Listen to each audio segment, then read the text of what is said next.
The Foreign Secretary would not put a number of how much new proposals for a people smuggling sanctions regime would cut migrant channel crossings.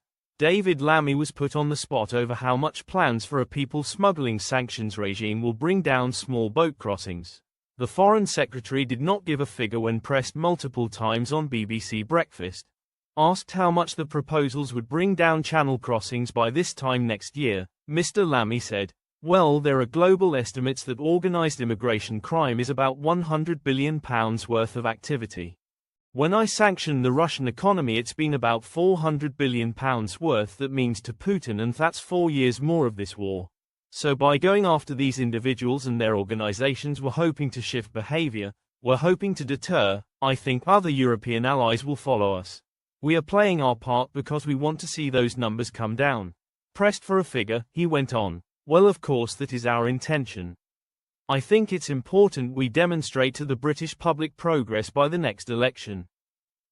The Prime Minister has said it's got to be significant. We've got to go faster, quicker and deeper. That is why I'm saying to the Foreign Office that this alongside growth is our number one objective.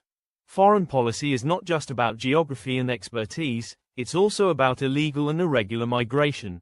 And just as we're using some of our budget upstream in countries to stop people wanting to come to the UK, we're using our sanctions regime to bust up some of this model.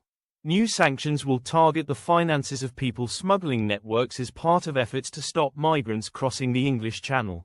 The planned measures are intended to disrupt the flow of money and make it harder for ringleaders to profit from the deadly trade.